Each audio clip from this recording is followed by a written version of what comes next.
আসসালামু আলাইকুম। আমি নিহা লাইফস্টাইল থেকে আপনাদের সবাইকে ওয়েলকাম করছি। কেমন আছেন সবাই? নিশ্চয়ই আপনারা সবাই আল্লাহর অশেষ রহমতে ভালো আছেন। আমিও আলহামদুলিল্লাহ খুব ভালো আছি। আপনাদের জন্য নিয়ে আসলাম আরও একটি ভিডিও। তো আজকে আমি ছোটো মাছের চচ্চড়ি রান্না করব।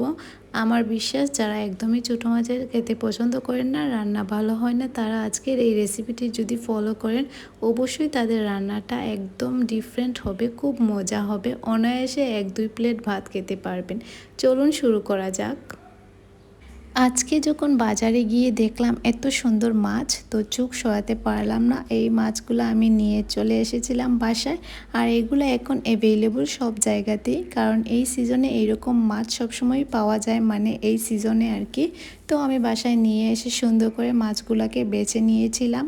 আর আমি কাঁচামরিচ অনেকগুলা কেটে রেখেছি। আজকের এই মাছের মধ্যে যত বেশি কাঁচামরিচ দেওয়া হবে তত বেশি ইয়াম্মি হবে। তো আমি একটা কড়াই বসিয়ে নিলাম। কড়াই বসানোর পর আমি তেল দিয়ে দিলাম। তেল দেওয়ার পর আমি একটু বেশি করে রসুন দিয়েছিলাম। আর রসুনটা দেওয়ার পর দেখতেই পারছেন আমি অনেকক্ষণ সময় নিয়েছিলাম, একদম তোলানিতে যাতে লেগে না যায় এই এতক্ষণ পর্যন্ত সময় নিলাম। তারপর পেঁয়াজ দিয়েছিলাম।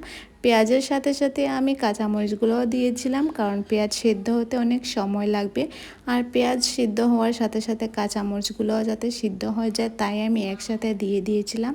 আর দেখতেই পাচ্ছেন আমি সবগুলা মশলাকে সুন্দর করে কষিয়ে নিয়েছিলাম, পেঁয়াজ, রসুন আর কাঁচামরিচ।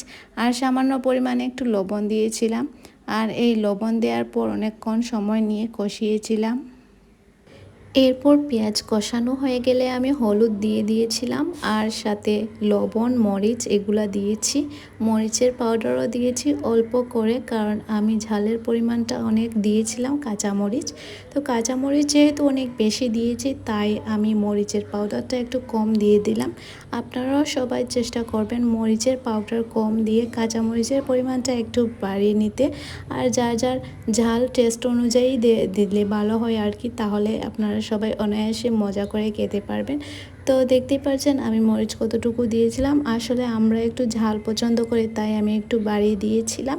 যার যে রুচি অনুযায়ী দিতে পারেন। আর কালারটা দেখতেই পাচ্ছেন অনেকক্ষণ সময় নিয়ে আমি একটু চুলার হিটটা কমিয়ে তারপর আমি একটু সুন্দর করে কষাচ্ছিলাম।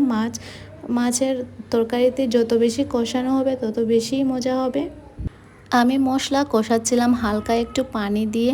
একটু পানি ব্যবহার করবেন, দেখবেন অনেক বেশি পানি দেওয়ার ফলে তরকারির স্বাদটা ডিফারেন্ট হয়ে যাবে, মজা হবে না। তো তাই আমি একটু পরিমাণ পানি দিয়েছিলাম। আর পানি দিয়ে কষানোর পর আমি মাছগুলোও দিয়ে দিয়েছিলাম। এক্সট্রা করে আমি আর কোনো পানি দিয়েছিলাম না, যাতে করে মাছের পানির সাথে সাথে সিদ্ধ হয়ে যায়, তাই আমি আলাদা করে কোনো পানি ব্যবহার করিনি। মাছ দেওয়ার পর আমি সুন্দর করে নাড়াচাড়া করে দিচ্ছিলাম, যাতে মশলাগুলো মাছের সাথে একদম মিক্সড হয়ে যায়। আর তারপর আমি অনেকক্ষণ সময় নিয়ে রেখেছিলাম, দেখলাম যে একদম লেগে গিয়েছিল, তাই আমি একটু জল দিয়েছিলাম। তো আমি কিন্তু বেশি জল দিইনি, কালারটা দেখেই বুঝতে পারছেন একদম মাখো মাখো করে রান্না করেছিলাম। যাদের একদম রুচি নেই তারাও এই রেসিপিটা খেতে পারবেন, ইনশাআল্লাহ আপনাদের সবার ভালো লাগবে। যদি আমার এই পুরো ভিডিও দেখে আপনারা রান্না করেন তাহলে আমার বিশ্বাস আপনাদের সবার কাছেই এই রেসিপিটি খুবই ভালো লাগবে। কালারটা দেখেই বুঝতে পারছেন কেমন হবে রান্না। আসলে খুব মজা হয়েছিল, পরিবারের সবাই মিলে খেয়েছি, অনেক বেশি ইয়াম্মি হয়েছিল। এইরকম করে এই ফার্স্ট টাইম আমি রান্না করলাম, কিন্তু আমার কাছে এত মজা লেগেছে যে আমি এখন সব সময় যখনই ছোটো মাছ আনবো এরকম করে রান্না করব। তো আজকের মতো আমি এখানেই বিদায় নিচ্ছি। ভালো থাকবেন সবাই, সুস্থ থাকবেন। আমার এই ভিডিওটি আপনাদের কেমন লেগেছে অবশ্যই কমেন্ট করতে ভুলবেন না। তো যারা যারা পুরো ভিডিওটি দেখবেন একটু লাইক, কমেন্ট, শেয়ার দিয়ে পাশে থাকবেন।